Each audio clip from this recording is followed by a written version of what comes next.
राधा अग्रवाल, और मैं देख रही हूँ आपके अंदर का इमोशन, आपके अंदर की फीलिंग्स, क्योंकि जिस तरीके से यूथ हमारे बीच आकर यहाँ पर बैठ चुका है, ये प्रूव है कि भारत लिटरेचर फेस्टिवल को लोग कितना पसंद कर रहे हैं। और हमारे बीच कौन आने वाला है, आप ही बता दीजिए प्लीज़। सुनाई नहीं दे रहा, मेरा कान खराब है actually, you have to speak loudly. अभी भी नहीं सुन रहा एक्चुअली, यहाँ से आवाज आ रही है, इधर से तो आ नहीं रही। इस पूरे एरिया से आनी चाहिए। ओके वाई आप लोग क्यों साइलेंट है प्लीज? किसके लिए बैठे हैं यहाँ पे? तो बोलो ना, मैं तो बोल रही हूँ, यू हैव टू स्पीक। एक बार खूब तेज चिल्ला के बोल के बताइए कौन आ रहा है। Now that's the way. बाकी सभी लोगों से रिक्वेस्ट है, जो लोग पीछे खड़े हैं, अगर आपको यहाँ पर सीट्स मिल जाए तो please come and sit. Felicitation से पहले लॉन्च, या फिर हम लोग पहले लॉन्च कर दें या पहले फेलिसिटेशन, क्या करें? तूने क्या कर डाला, मर गई मैं, मिट गई मैं, ओ जी। तो एहसान हमारे बीच आने वाले हैं, और एहसान को एहसन भी प्रोनाउंस किया जाता है, ऐसा मुझे उनकी टीम से ही पता चला है। तो एहसन वज़ीर, जो कि मुझे बताया गया, उनकी बात कर लेते हैं, उनको बुलाते हैं। देखिए, वो सिर्फ एक पोएट नहीं है, वो ज़िंदगी के छोटे छोटे पलों को महसूस करते हैं और फिर उन्हें बहुत ईमानदारी से लिख देते हैं। जैसा कि आप सभी यूथ हैं, आपको पता होगा कि किस तरीके से उनके व्लॉग्स जो हैं आपको काफ़ी फैसिनेट करते हैं, और मैं देख पा रही हूँ जिस तरीके से आप यहाँ बैठे हुए हैं, उससे प्रूव हो रहा है कि आप उनको कितना चाहते हैं। तो ये उनकी पहली किताब है, लेकिन इसमें लिखे जज्बात बिल्कुल नए नहीं लगते हैं, और इसीलिए हम एहसान को यहाँ पर बुलाना चाहेंगे। तो जोरदार तालियों के साथ स्वागत करिए एहसान वज़ीर का।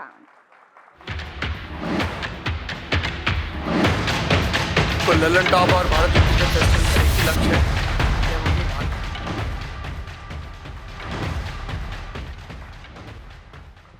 Thank you so much Ehsan. And now I would like to invite Sagar Sethia, जो इस मौके पर यहाँ पर मौजूद है, और वो आज एहसान से बातचीत करेंगे, आपके दिल की बात करेंगे, आपकी बात करेंगे, और देखेंगे क्या कुछ खास चीज़ें आज उनकी तरफ से बताई जाती हैं एहसान की तरफ से।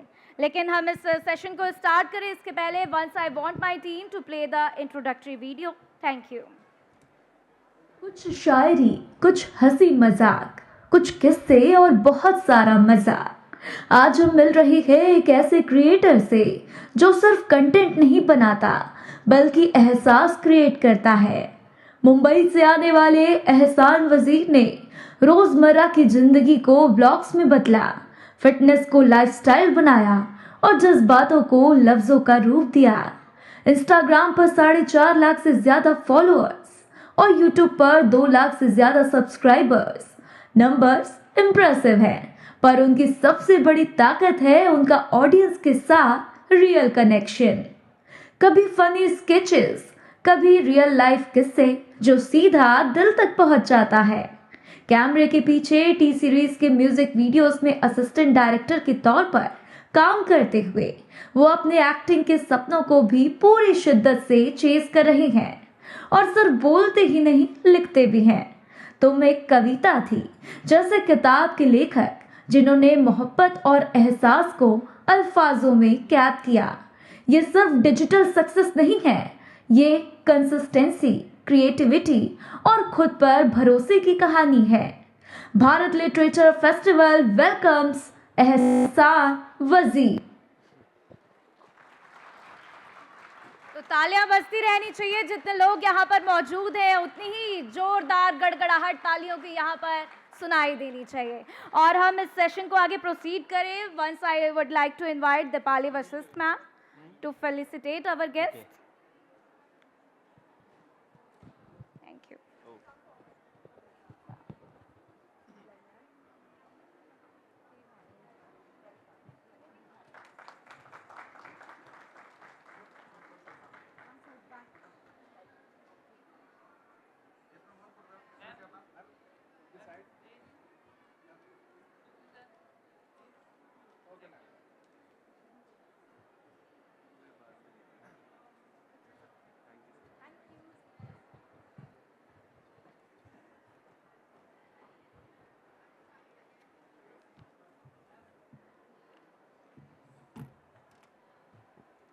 और इसी के साथ सेशन को आगे प्रोसीड करें इसके पहले एक बहुत ही खास किताब एहसान की तरफ से लिखी गई है, तुम एक कविता थी।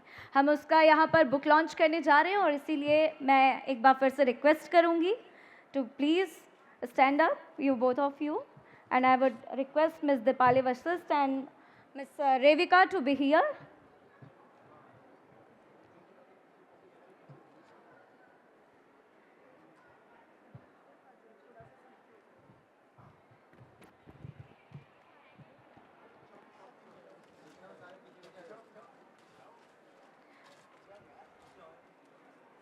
तो तुम एक कविता थी, ये बहुत ही शानदार किताब है जिसमें बात प्यार की नहीं होती, ये बात करती है सोचने की, महसूस करने की और खुद से रूबरू होने की।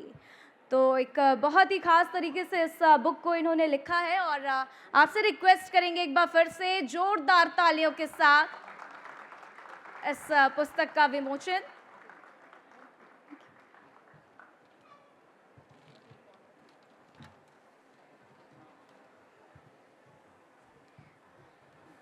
And now let's start the session. Over to you, Sagar. Thank you everyone for joining. Thank you Ehsan. Poetry की बात है तो मेरे हिसाब से पोइट्री से ही शुरू करनी चाहिए।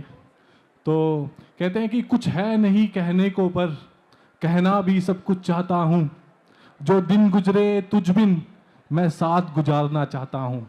तो ऐसे ही हमारी बुक्स भी होती है, वो जो अनकहे शब्द होते हैं, फिर जो अनकही बातें होती हैं, हम अपने बुक के ज़रिए उस इंसान तक या फिर उस लोगों तक पहुंचा पाते हैं जो हम शायद कह नहीं पाते।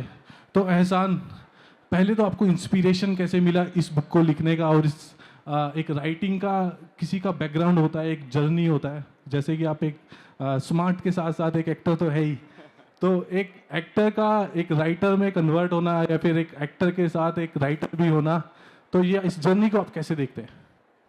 सवाल से पहले मैं एक छोटी सी बात कहना चाहता हूँ। जो भी लोग यहाँ आए हैं, थैंक यू मुझे अपना संडे देने के लिए, दिल्ली की सर्दी में अपनी रज़ाई कंबल छोड़ के आने के लिए thank you so much. It means a lot to me, it means the world to me. और मेरा नाम थोड़ा डिफ़िकल्ट होता है प्रोनाउंस करना, बट मैं एक चीज़ क्लियर करना चाहता हूँ, एहसन वज़ीर, वो होती है दिक्कत। सो coming back to the question, the question is the writing background that you talked about. So I don't come from any, कोई भी कला का बैकग्राउंड नहीं है मेरे घर में। मेरे घर में सब डॉक्टर, इंजीनियर, मेरे पापा businessman.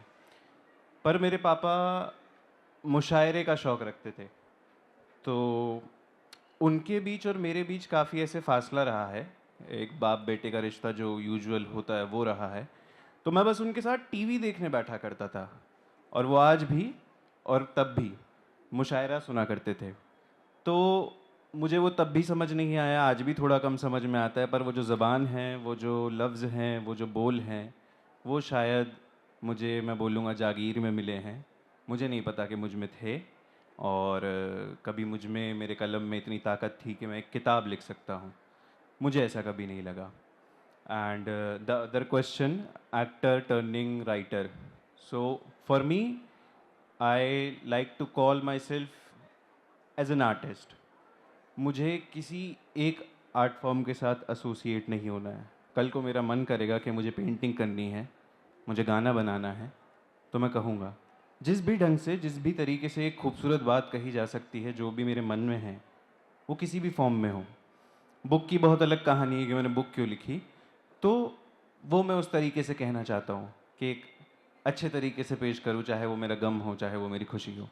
So that's how actor writer वाला क्वेश्चन कम्स।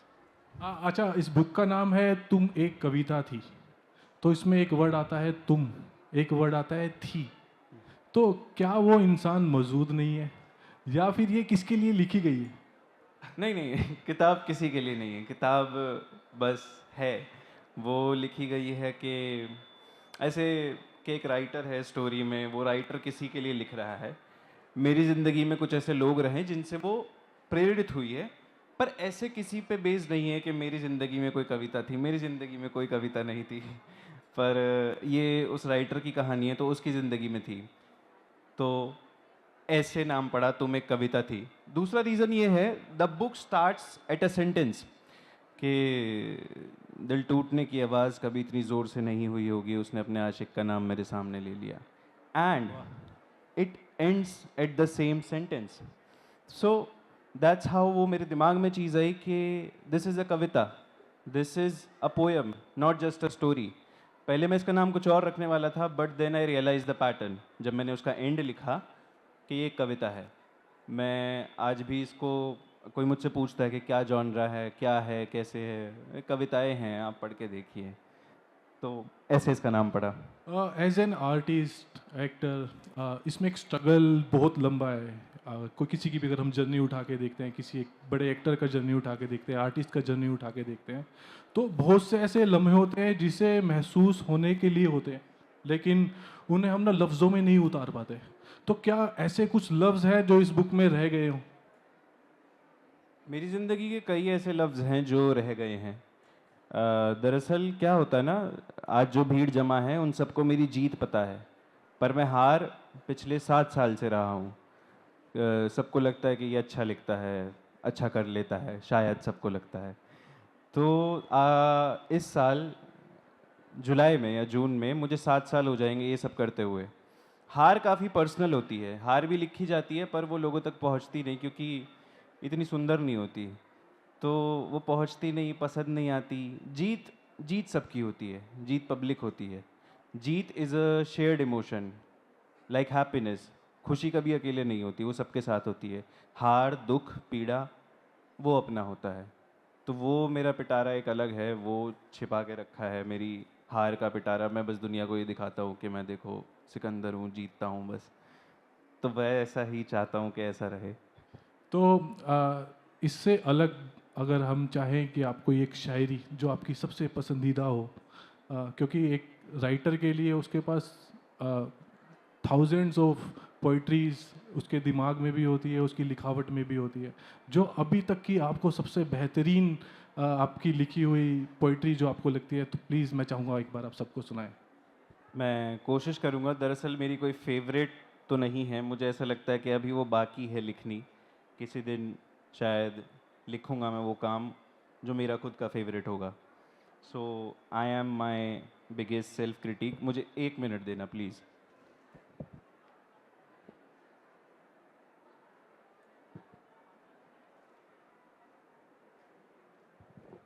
तो ये एक बात है कि एक वो जो राइटर है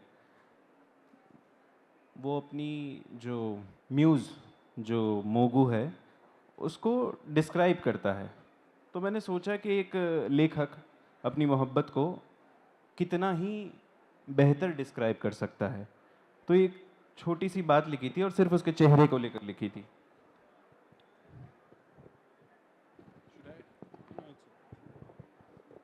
तो ऐसे शुरू होती है कि उफ़ वो चेहरा मैंने देखा है, उसे देखकर जानो अब कोई मुश्किलें बची ही नहीं थी।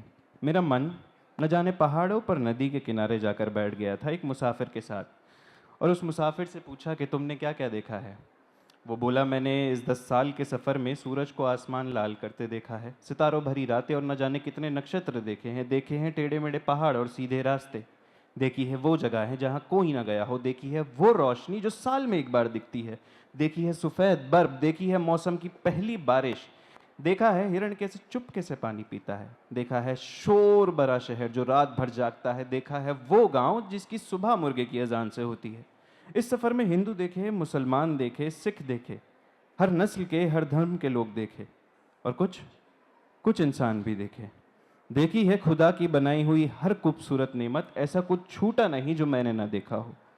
मैं बोला, उफ वो चेहरा तुमने कहाँ देखा है, वो नूर हुदा, वो खुशनुमा चेहरा तुमने कहाँ देखा है। एहसान, अभी हम एक रैपिड फायर राउंड करेंगे। आप आंसर सिर्फ एक वर्ड में देंगे, कोई एक्सप्लेनेशन नहीं होगा, कुछ नहीं होगा। जो आपका फर्स्ट थॉट या फिर जो भी फर्स्ट एक वर्ड आपके दिमाग में आएगा उसको आप बताएंगे। ये तो आप मुझे फंसा रहे हो। तो तुम एक कविता थी। बुक। एहसान वजीर एक्चुअली। स्टोरी।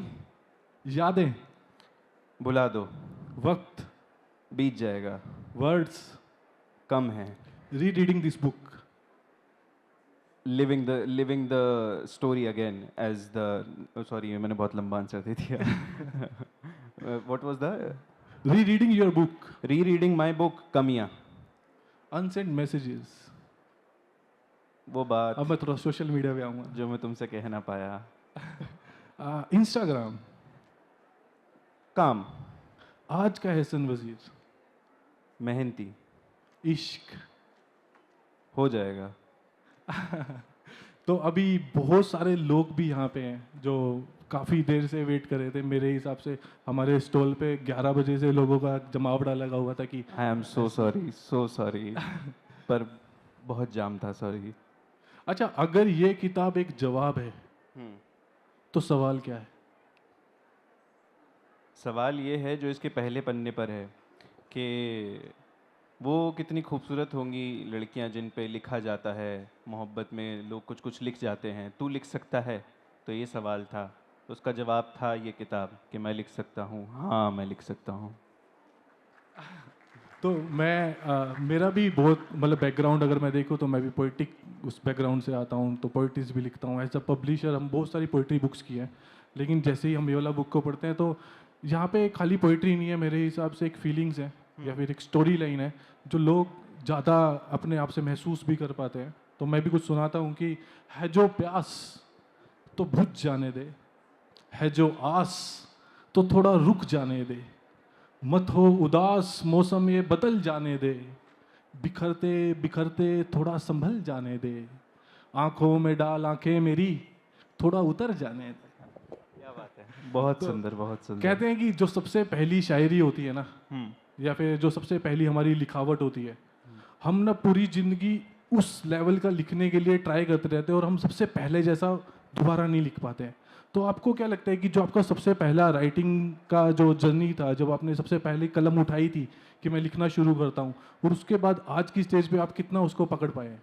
पहले तो मैं बहुत ख़राब लिखता था, तो मैं कभी भी अपने पहले जैसा नहीं लिखना चाहूँगा. तो जैसे हर कोई कोशिश करता है कि बस ये राइम करा दो, इसका कोई मतलब बन जाए, ये कोई बात है जो मुझे बहुत अच्छी लग रही है, पर आने वाले सालों में पता लगता है ये कोई बात नहीं है, ये कुछ भी हो रहा है. पर मैंने आज सुबह जब मैं फ़्लाइट से उतरा तो मैं भी एक सुनाता हूँ, मैं भूल जाता हूँ, मैंने लिखी एक चीज़. सो इट्स अबाउट, जैसे आजकल हमारी जो जनरेशन है, जो मेरी उम्र के लोग बैठे हैं यहाँ पे, तो like physical cheating is very काफ़ी नॉर्मलाइज कर दी गई है. पर तो ये एक ऐसे इंसान ने बोला है, मैं नहीं बोल रहा हूँ, वो बोल रहा है कि 1000 टुकड़े कर जिस्म के, हर जिस्म को खिला दे, 1000 टुकड़े और कर, मुसाफिर की प्यास बुझा दे. ना दिल को ना हाथ लगा, नादानी करते हो, यूं ही बिना पूछे किसी और की चीज़ को हाथ नहीं लगाते. वाह वाह वाह वाह. तो अभी हमारे पास थोड़ा वक्त कम है, मैं चाहूँगा कि हमारी कन्वर्सेशन तो चलती रहे, लेकिन यहाँ पे पोइट्रीज भी चलती रहे, या फिर आपका जो लिखा हुआ है वो ज़्यादा मैं चाहूँगा कि लोग सुने. तो एक आप लास्ट कंप्लीट करिए और फिर हम इसके क्लोज करते हैं. ठीक है, तो मैं कुछ ऐसा पढ़ता हूँ जो किताब में ना हो, बिकॉज आई एम थिंकिंग आप सभी लोग किताब पढ़ चुके होंगे. अच्छा, ये थोड़ा टाइम हमारे पास काफ़ी है, काफ़ी जस्ट है? मुझे थोड़ा कन्वर्सेशन में थोड़ा issue ठीक है, है. मेरे पास भी टाइम है. तो ये ऐसा a letter to my mother type चीज़ है कि एक उम्र गुजारी है. ये खासकर उन बच्चों के लिए जो अपने शहरों से दूर रहते हैं. मैं मुंबई से नहीं हूँ, मैं यूपी में एक छोटे से कस्बे अफजलगढ़ से आता हूँ. सो डिस्ट्रिक्ट बिजनौर, आई थिंक काफ़ी लोगों ने नहीं सुना होगा अफजलगढ़. तो मैं ऐसे ही कुछ खत लिख देता हूँ अपने नोट्स में अपनी अम्मी के लिए, पर कभी भेजता नहीं उन्हें. तो लिखा था कि एक उम्र गुजारी है शजर सजाने में, 3 पहर बीत जाएं और मैं पहुँचूँगा रात को, अभी शायद अम्मी मुझे एक उम्र लगेगी घर लौट के आने में. तेरे हाथ का खाना खाने के लिए मैं आऊँगा तेरी जवानी में, बदल दूँगा शायद ये कहानी में, लेकिन किसी और ज़माने में, क्योंकि अभी शायद अम्मी मुझे एक उम्र लगेगी घर लौट के आने में. So that's what I wanted to say to my mother. अभी अगर हम देखें कि आज जब आपके वर्ड्स इतने लोग सुनते हैं, क्या आपको लिखने से पहले एक जिम्मेवारी लगती है कि ये बहुत सारे लोगों तक जाने वाला है, कि क्या मैं लिखने वाला हूँ, क्या वो लोग उस चीज़ से अपने आप को महसूस कर पाएंगे, अपनी कहानी से जोड़ पाएंगे? मुझे ऐसा लगता है जब भी मैं कुछ लिखता हूँ कि झूठ ना लिखूँ, सच लिखूँ। कि अख्तर साहब की एक बात है कि अगर किसी कागज़ पे मैं कुछ लिखते हुए एक बंद कमरे में, एक होटल के कमरे में रोया हूँ, और कल को वो प्रोडक्शन में जाके एडिट होके एक्टर उस पे एक्ट करके और वो बाहर आता है, और अगर उसी ईमानदारी से वो बाहर आता है, तो जो उसको देखेगा वो भी रोएगा। सो ईमानदारी मैं कोशिश करता हूँ कि मेरे काम में हमेशा रहे। मैं कभी ये नहीं कहता कि ये बहुत अच्छा लिखा है, मुझे पता होना चाहिए कि इसका सच क्या है, कितना अच्छा है, और कितनी इसमें मैं बेफालतू की बातें कर रहा हूँ। तो मेरी कोशिश ये रहती है कि क्योंकि मैं इन लोगों से ऐसे जुड़ चुका हूँ कि मुझे पता है कि मैं गलती भी करूँगा तो ये माफ़ कर देंगे और कहेंगे कि दोबारा करो। तो मेरे पास वो मौका भी है बार बार गलती करने का, वो उम्र भी है, वो जोश भी है, तो गलती करने से डर नहीं लगता। बस कोशिश ये रहती है कि हमेशा अपने काम के साथ ईमानदार रहूं। तो बस वही।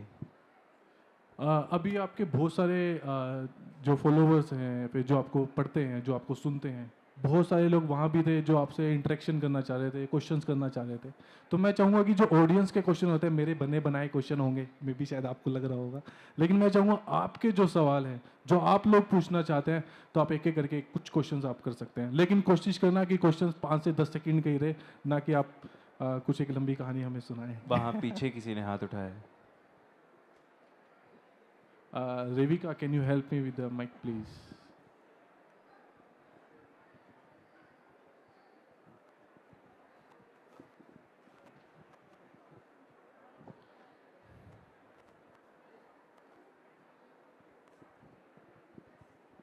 Hello Hassan, I'm your biggest fan.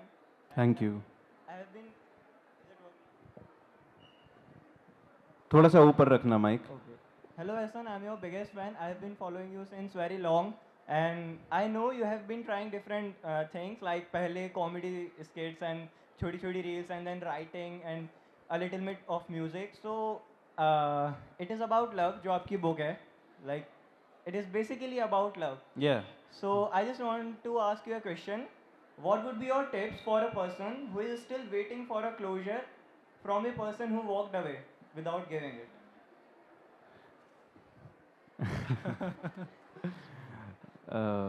जो बिना बताए कुछ चला गया उसका क्लोजर कैसे, है ना, ये सवाल है ना आपका। अरे लड़ो मत आपस में। तो जो बिना बताए चला गया उसका चले जाना ही उसका जवाब है। हर बार जवाब मैं कह के दूं ये ज़रूरी नहीं। अगर मैं अभी स्टेज से उतर के चला जाऊं तो वो भी एक अपने आप में जवाब है।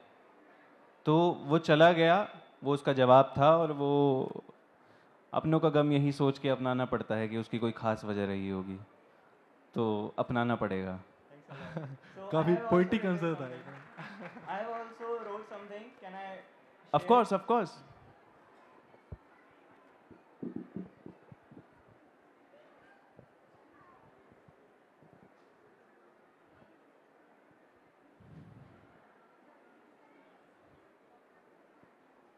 लेकिन थोड़ा जल्दी करना पड़ेगा आपको।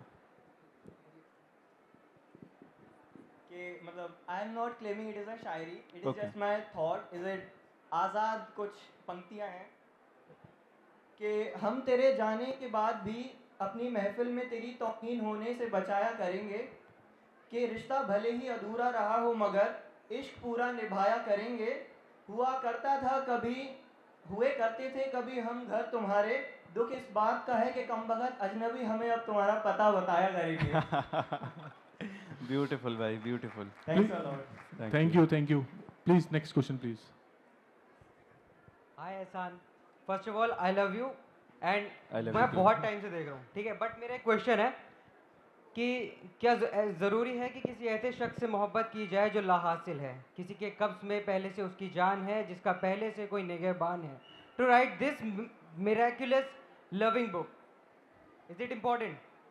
No, it's very painful. It's very painful to love someone who does not love you back. गम और ये सब जो है, जो मैंने लिखा, ये पढ़ने में अच्छा लगता है, पर अगर किसी पे सही में ये बीते तो बहुत मुश्किल होती है यार। मतलब मुझे लगता है कि जिसको भी प्यार मिले वो उसको उस रूप में मिले जिस रूप में वो चाहता है। ये आइडिया ऑफ सैडनेस, दिल टूटने से आर्ट निकलती है, this is wrong, this is not right. ये एक गलत तरीका है। मूवीज़ में अच्छा लगता है, पढ़ने में अच्छा लगता है, but don't put your self through this. क्योंकि माँ जब धूप लगती है तो आंचल ढक देती है, तो जिस बच्चे को धूप लगने से बचाया जा रहा है उसको इतना दुख दर्द क्यों दे रहे हो? अपनी माँ की, अपने पापा की सोचो। तो नहीं, मत करो ऐसे शख्स से प्यार। मोहब्बत से बचना और एक फीलिंग से बचना, लेकिन अगर हम इंसान है तो हमारे अंदर ये इनबिल्ट फीलिंग्स और सब कुछ पहले से ही है, तो हम जितना चाहे बचना भी चाहे तो इंसान बच नहीं सकता है। मेरे हिसाब से राइटिंग में मतलब एक राइटिंग को अगर आप इस चीज़ में मेंशन करते हैं या फिर हम इसको रियल लाइफ में मेंशन करते हैं, तो आपको नहीं लगता एक डिफ़िकल्ट पार्ट है उस चीज़ को आगे बढ़ाना? नहीं, बच तो नहीं सकते हैं, पर उनका सवाल था कि क्या ज़रूरी है ऐसे शख्स से प्यार करना? नहीं, ज़रूरी नहीं है। अगर हो गया तो फिर तो कोई चारा नहीं है। आग का दरिया है, डूब के जाना है। How to move on from that person? Don't read this book. Love them for eternity. उनकी सज़ा यही है कि मैं तुझे ज़िंदगी भर प्यार करूँगा। They can't do anything about it. वो कुछ नहीं कर सकते। Sir, I have a question. वे मुझे हाय। Hello, sir.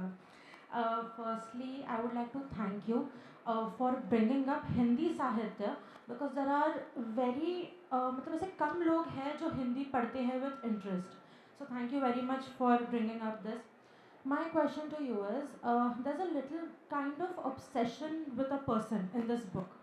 So have you ever felt it in love या फिर आपने कुछ ऐसा experience किया हो that you've written in this book? My obsession completely was to write obsession with as much as obsession I can. So this is a little difficult to understand. तो मुझे obsession ही लिखना था और मुझे इस बात की obsession है कि मुझे obsession लिखना है। तो मैं खुद एक किसी शख्स से नहीं, इस आइडिया से obsessed हूँ कि ये किस तरीके से उस तरीके से पेश किया जा सकता है कि वो लगे कि किसी शख्स ने किसी शख्स को, जो कि इसमें राइटर टू द गर्ल मोगू को करता है, पर वो दरअसल मेरी झलक है। मैं इस तरीके से अपने काम से ऑब्सेस्ड हूँ। जैसे किताब में एक जगह वो राइटर भी झलकता है मुझ में कि वो बोलता है कि सब चले जाते हैं पर काम वहीं रह जाता है। तो ये वो वाली बात है। I hope you understood what I tried to say. Thank you. ऐसन जैसे मैं कल आपको थोड़ा स्क्रॉल भी कर रहा था, मैं देख रहा था कि आपकी जर्नी कैसे चलती है। जैसे वहाँ पे एक मेंशन था द पिल करके, आप कुछ प्ले करते हैं। तो अगर मैं चाहूँ कि उस प्ले के अंदर मेरे हिसाब से मल्टीपल कैरेक्टर्स होंगे, तो आपका एक कोई भी जो राइटिंग है उसके अंदर जो फेवरेट कैरेक्टर रहा है अब तक जिसको आप करना चाहते हैं, फिर उसके अगर आप थोड़ा स्टोरी सभी को बताएंगे तो मैं चाहूँगा बहुत अच्छा रहेगा। द पिल मैंने नहीं लिखी है। द पिल मेरे एक डायरेक्टर राइटर फ्रेंड प्रियांशु ने लिखी थी। मैं उसमें लीड एक्टर था। जो कैरेक्टर्स मैंने लिखे हैं उनमें से सबसे अच्छा मुझे लगता है, मैंने एक जर्मन शॉर्ट फिल्म की थी जिसके लिए मैंने बहुत जी जान लगाई थी, अपने आप को बहुत कष्ट पहुंचाया था, और वो आज तक का सबसे मेरा कम चला हुआ काम अगर बोले तो है। तो मैंने उसके लिए जर्मनी डायलॉग्स अगर कुछ आप बताएं तो प्लीज़। वो ऐसा था कि वो एक अर्नेस्ट हेमिंगवे की एक शॉर्ट स्टोरी है, for sale baby shoes never worn. तो उसके अराउंड मैंने एक दुनिया लिखी थी कि एक बाप ये बात कब बोलेगा कि उसके बच्चे के शू जो हैं वो फॉर सेल हैं और कभी पहने नहीं गए। तो एक जर्मन वर्ल्ड वॉर 2 पे बेस्ड थी। आई प्लेड अ जू कैरेक्टर जिसके लिए मैंने जर्मन एक्सेंट सीखा था। So there was my mother, she was beautiful. तो वो इस तरीके से होता है। तो मुझे अभी भी वो याद है। तो मैंने जर्मनी के काफ़ी लोगों से बात की थी वो पुल ऑफ करने के लिए, जो कि मेरे हिसाब से अब तक का शायद मेरा फेवरेट काम वो है। यूट्यूब पर है जी। Next question please.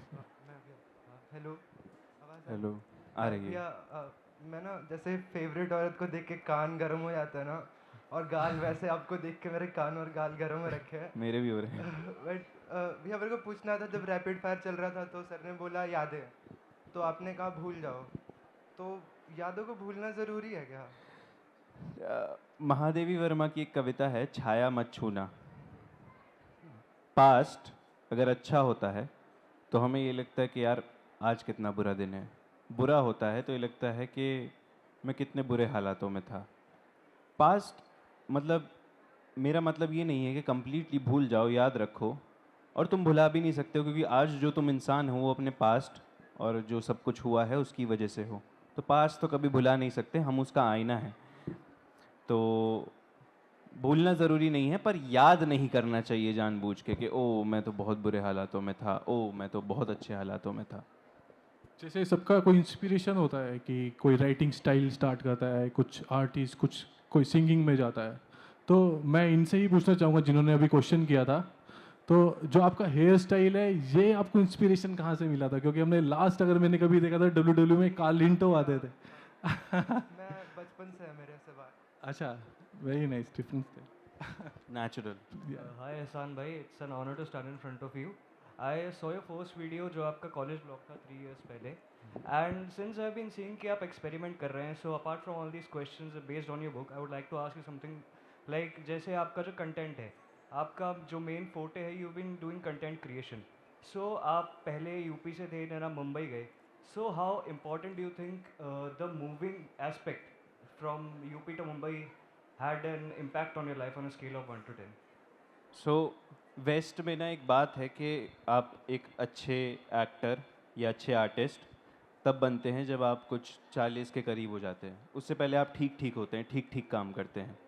तो ये एक्सपीरियंस, पहले मैं 3-4 साल दिल्ली था, फिर मुंबई।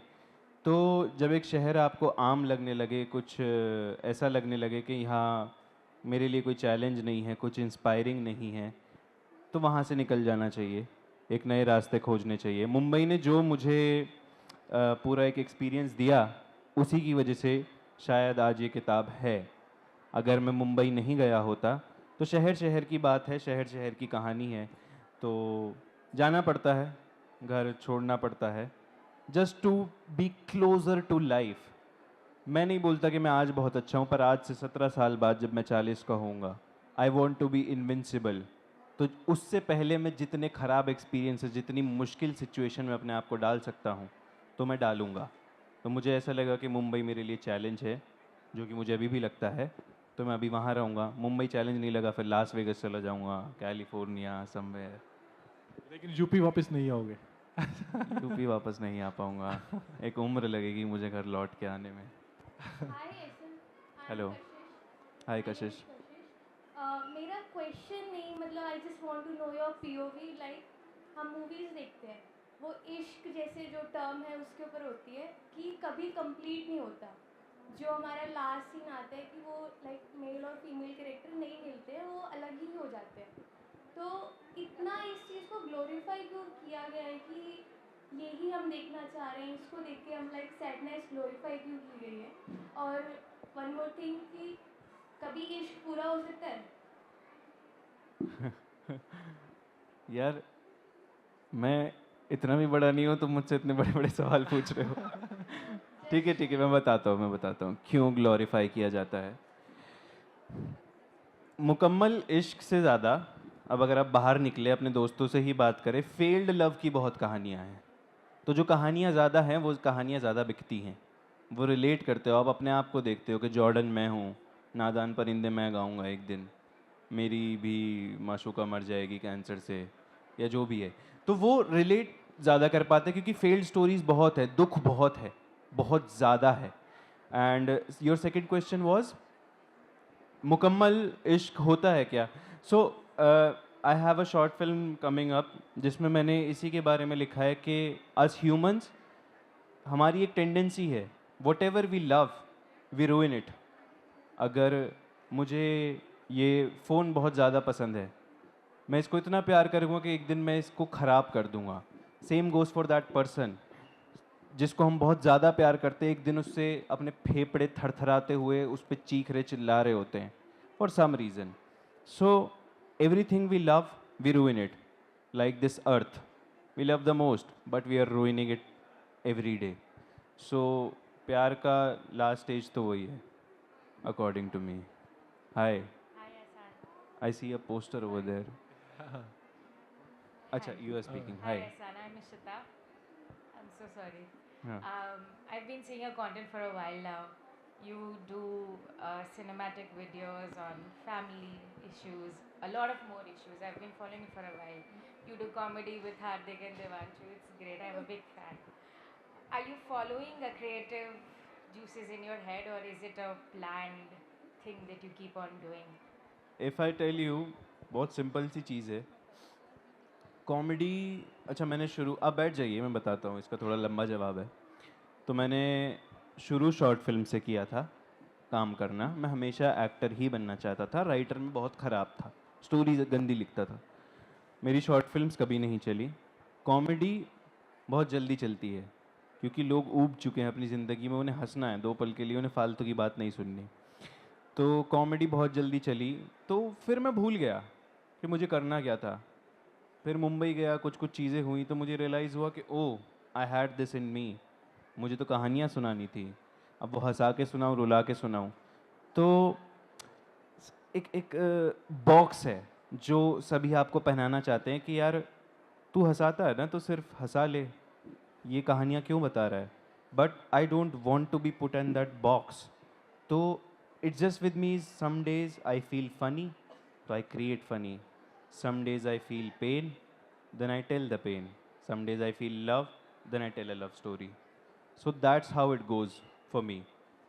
And फिर मेरे लिए थोड़ा बीच में ऐसा हो गया था कि एक काम पैसे बनाने के लिए था, एक काम आर्टिस्टिक होता है, एक काम किचन के लिए होता है। तो वैसा भी है, वो नहीं बताऊंगा कौन सा है।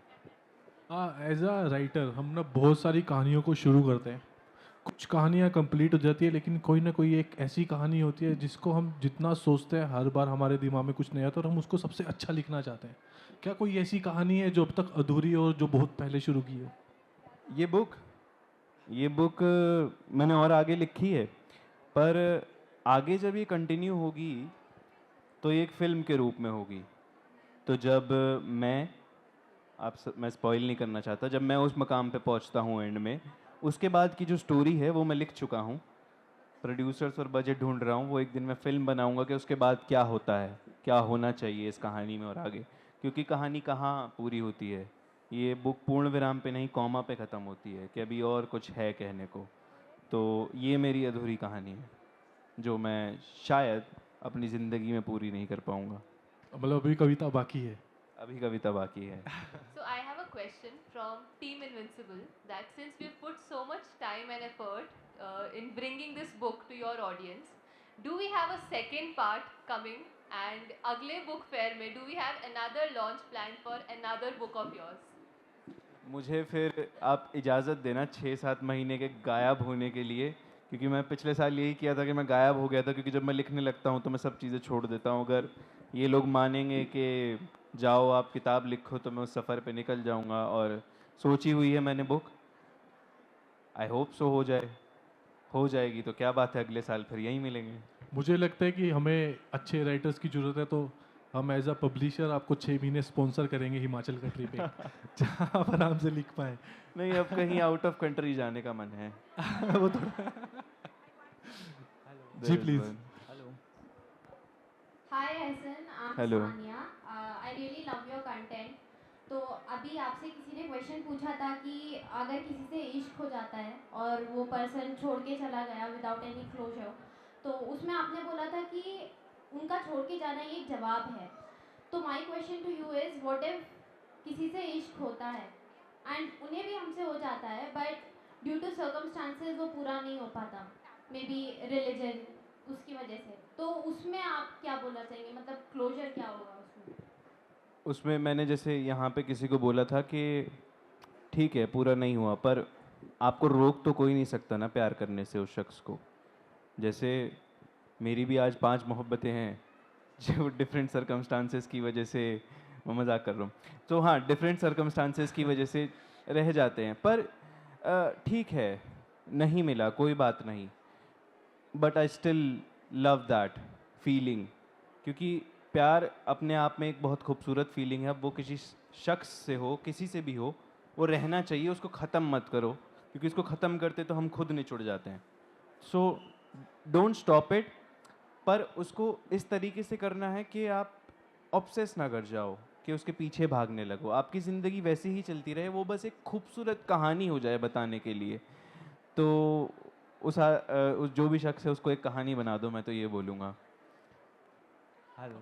अभी ऑडियंस में अगर किसी को सबसे अच्छी कोई पोइट्री लगती है एहसन की, जो आपने सुना हो, तो मैं चाहूँगा कि प्लीज़ आप वो इनसे सुनना पसंद करेंगे, तो सभी चाह रहे हैं कि वो लाइव सुने इन्हें। Hello sir. One question. Hello. Yes yes please. Hello एहसान। हेलो, हाय। मैं शायद आपकी मदर की एज की हूँ। जी। लेकिन एक्चुअली मैं ऐसे सडनली ही आ गई, मुझे नहीं पता था कि आप आने वाले हो। हम तो वैसे ही बैठे थे यहाँ, लेकिन बहुत अच्छा लगा आपको देख के। मेरा एक क्वेश्चन है कि मेरे बच्चे जैसे आपकी एज के हैं, तो वो 15-16 की एज में बहुत प्रेशर होता है स्टडी का, मतलब आसपास सारा माहौल होता है। आपके पेरेंट्स ने कभी पुश नहीं किया कि आपको स्टडी करनी चाहिए? आप उसको छोड़ के मतलब इस फील्ड में कैसे आए? आपका ये बोल्ड डिसीजन था, आपने इसको कैसे इम्प्लीमेंट करने दिया? Very nice question. चोरी छिपे। मैंने अपने घर वालों को कभी कुछ नहीं बताया कि मैं फ़ोन आया क्या कर रहे हो, पढ़ाई कर रहा हूँ, कॉलेज में हूँ, पर मैं ये सब कर रहा होता था।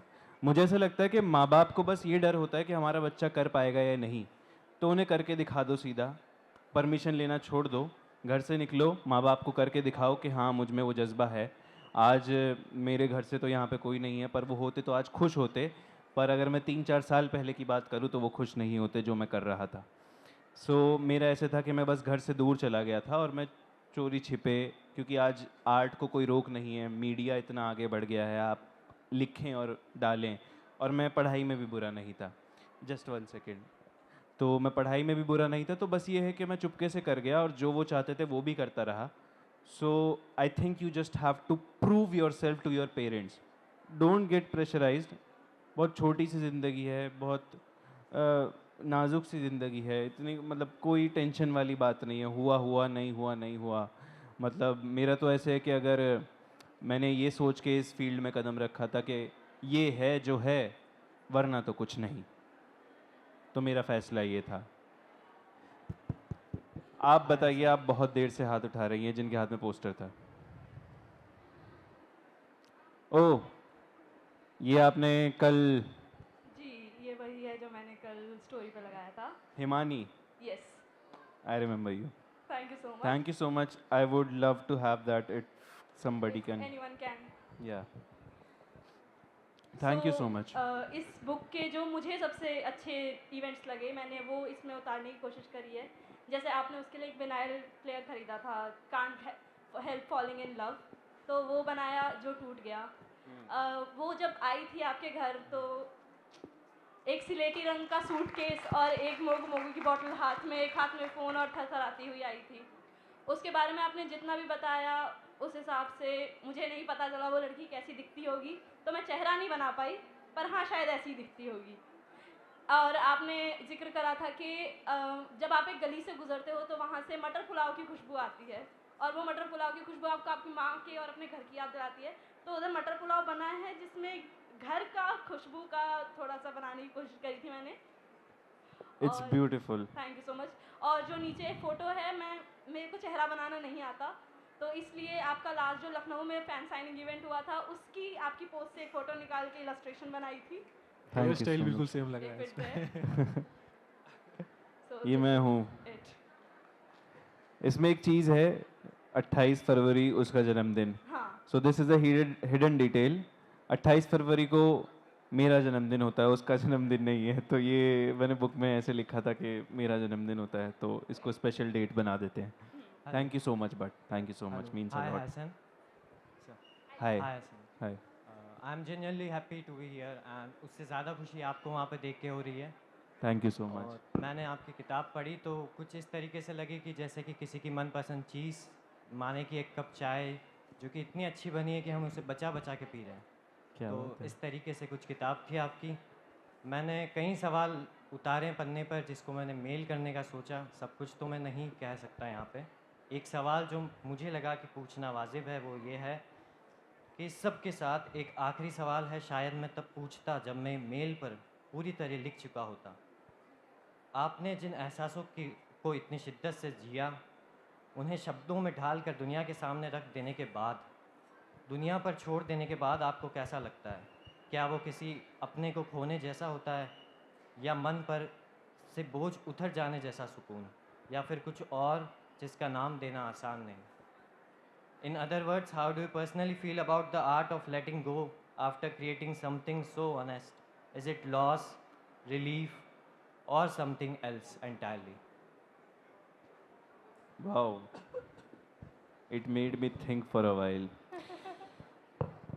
तो मतलब मैं ये किताब आपको सौंप चुका हूँ, तो मुझे कैसा लगता है? तो किताब सौंपना, अच्छा, किताब लिखना was me processing my pain. और जब मैं तैयार हो गया उस चीज़ के लिए, तो मैंने एक कहानी रची कि यार मैं, जैसे कि एक दोस्त बहुत दिनों से कमरों में बंद होता है, फिर बाहर आके बताता कि यार मेरे साथ ऐसा ऐसा हुआ, तो मुझे वैसा लगता है कि मेरा दिल हल्का हो गया कि मेरी जो कहानी है वो सही लोगों तक पहुंच गई है। बहुत बहुत शुक्रिया इतना प्यार देने के लिए इस किताब को, and thank you so much for such a beautiful question. I hope I answered it. एहसान, अभी मेरे हिसाब से लोग ना बहुत सुनना चाहते हैं, इवन मैं भी सुनना चाहता हूँ, क्योंकि जो आप लिखते हो वो ऐसा लगता है कि हम अपने दिमाग में उस स्टोरी को और उस प्ले को पूरा पूरा प्ले कर पा रहे हैं। तो मैं चाहूँगा आप प्लीज़ कुछ अपने बुक से 4-5 मिनट का कुछ सुनाएं तो बहुत अच्छा रहेगा। Okay.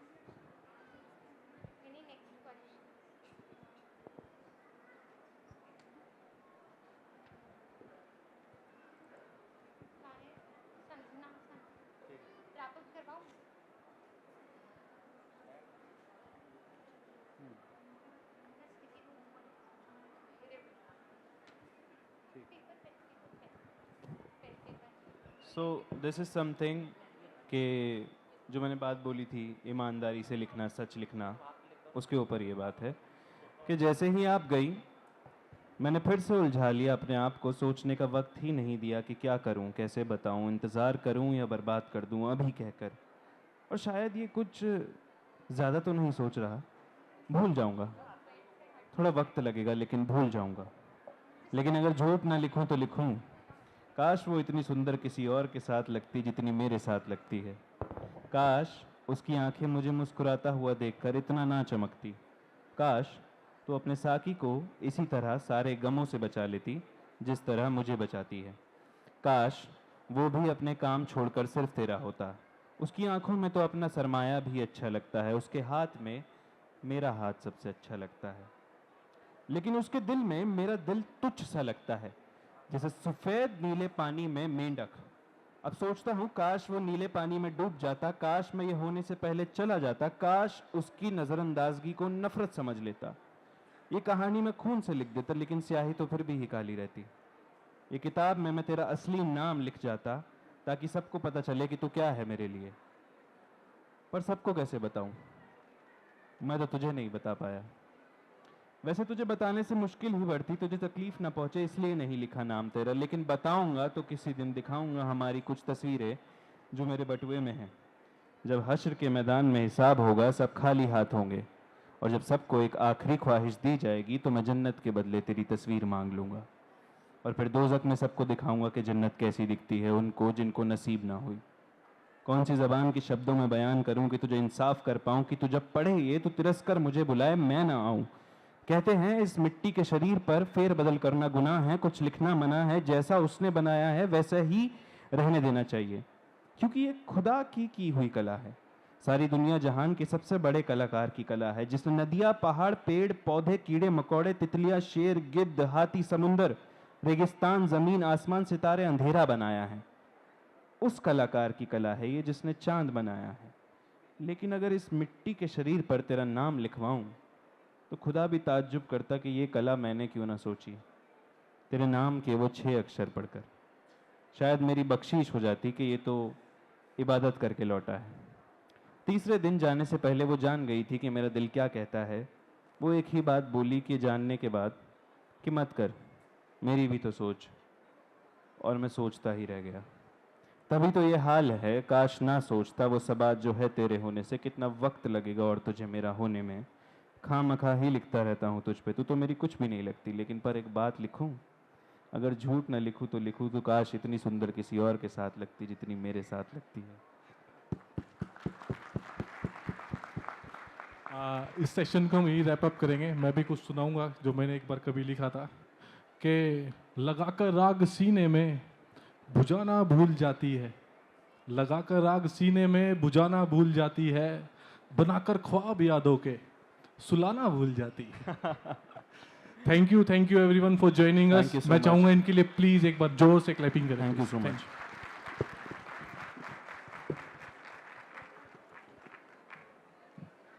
Thank you so much.